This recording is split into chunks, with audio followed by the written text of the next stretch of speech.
आपको मालूम है जो 7 कलीसियां जिसका जिक्र प्रकाशित वाक्य में है, वो 7 कलीसियां तुर्की में मौजूद हैं आज। और वो आज भी जगहें वहां मौजूद हैं, वहां चर्चेस बनी हुई हैं। तो उन्हीं 7 कलीसियाओं में एक का पास्टर था यूहन्ना, जिसको प्रकाशित वाक्य मिला।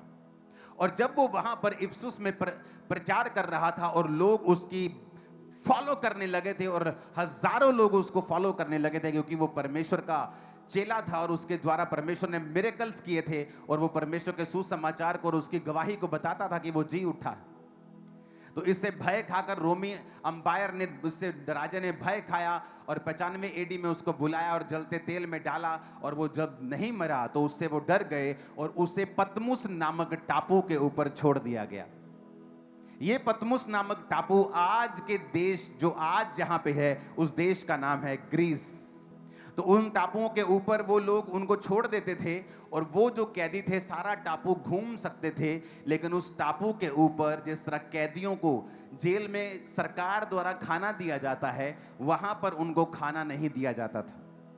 तो मोस्टली जो कैदी पतमुस नामक टापू के ऊपर भेज दिए जाते थे, थोड़े ही महीनों के अंदर अंदर कम खाना खाने की वजह से उनकी डेथ हो जाती थी, वो कमजोर पतले हो जाते थे, फिर वो मर जाते थे।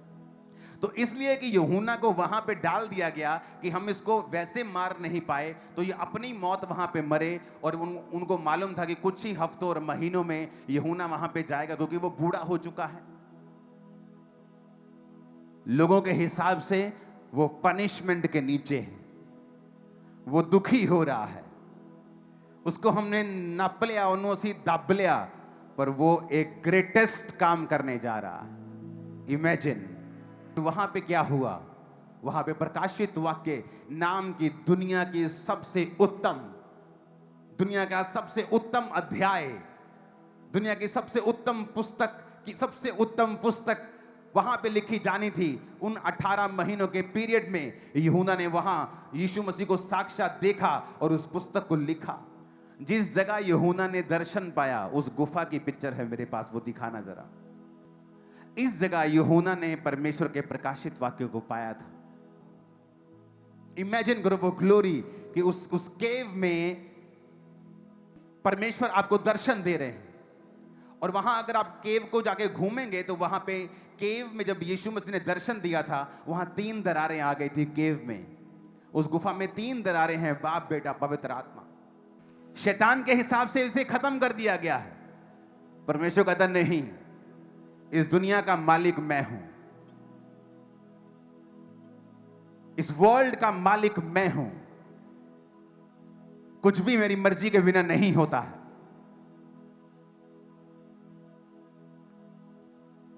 उन टापू में थोड़ी सी पॉपुलेशन पर यूहन्ना ने प्रचार किया, और जहां यूहन्ना को मर जाना चाहिए था भूख से, उसी टापू के लोग उसे खिलाते रहे। उसके चेले वहां पे खाना भेजते रहे। कुछ चेले वहां पे गए इंक लेके, पेन लेके, जो वहां तब के होते थे, खाना लेके, और जो कुछ यूहन्ना ने उन्हें लिखाया, उसने वो लिखा। यूहन्ना जिंदा रहा, 18 महीने बाद फिर वापस लौट आया, और फिर अपनी पूरी उम्र भोग कर वो मरा और परमेश्वर में सो गया।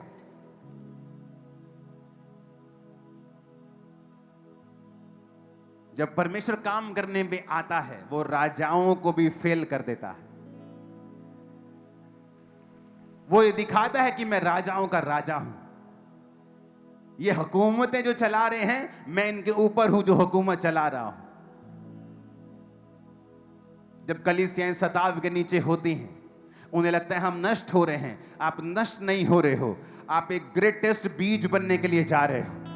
छत्तीसगढ़ की कलीसिया, मध्य प्रदेश कलीसिया, पंजाब कलीसिया, राजस्थान कलीसिया, आप एक बीज बनने जा रहे हो ग्रेटेस्ट हाइट के लिए, जो परमेश्वर तैयार कर रहा है। मैं आपको बता रहा हूं, जब परमेश्वर ठान लेता है कि उसने काम करना है, शैतान को मालूम होता है कि यहां काम हो रहा है। वो जितनी मर्जी कोशिश कर ले, जितने मर्जी काम कर ले, जितने मर्जी कुछ भी कर ले, परमेश्वर के कार्यों को वो रोक नहीं सकता है।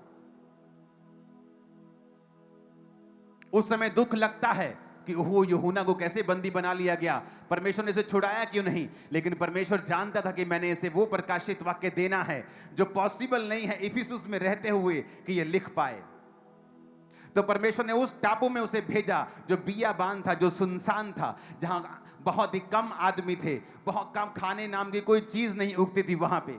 बहुत कम खा खा कर कहीं कहीं से कुछ खा लिया, कोई मछली खा ली, कहीं कोई नारियल पी लिया, तो लोग स्टारवेशन से, भूख से और कमजोर होकर वहां पे मर जाते थे।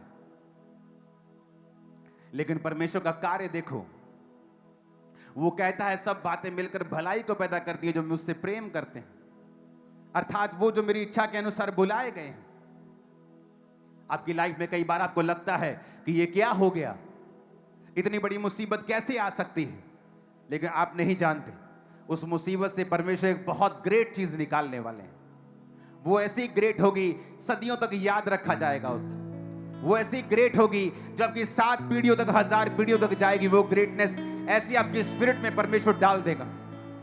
जो श्राप आपकी जनरेशन से चलता आ रहा था, अब आपकी लाइफ में जो डीएनए वो चेंज हो चुका है, जो सक्सेस का डीएनए आपकी लाइफ में परमेश्वर डाल चुका है, वो जब तक यीशु मसीह नहीं आएंगे, चाहे 1000 पीढ़ियां हो, अब वो पीढ़ी दर पीढ़ी आपकी लाइफ से जाएगा। क्या ये छोटी बात है चर्च? नहीं, ये छोटी बात नहीं है, क्योंकि परमेश्वर जो कर रहा है वो बड़ा है। जो आपकी लाइफ में वो कर रहा है वो बड़ा है। आपको स्पिरिचुअल आईज ओपन करनी होगी और परमेश्वर के सामने देखना होगा, क्योंकि वो आपकी लाइफ में उस छोटे से दुख से, उस छोटी सी पीड़ा से, उस छोटी सी परसिक्यूशन से जो आपकी लाइफ में हो रही है, वो बड़ा कुछ करने के लिए जा रहा है। लोग निराश हो जाते हैं, उनकी लाइफ में थोड़ा सा दुख आता है, परमेश्वर के लिए थोड़ी सी परसिक्यूशन आती है, वो निराश हो जाते हैं, उनका नेचर चेंज हो जाता है, क्योंकि वो परिपक्व नहीं है। वो जानते नहीं हैं कि परमेश्वर ने उनके चैप्टर को बंद नहीं किया है। हालेलुया।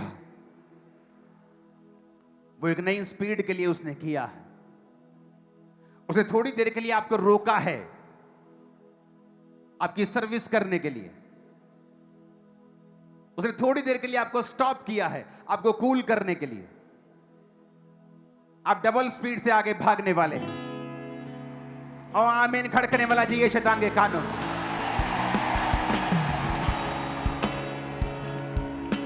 हालेलुया। ऊंची आवाज में कहो हालेलुया। फिर से कहो हालेलुया। ऊंची आवाज में कहो हालेलुया।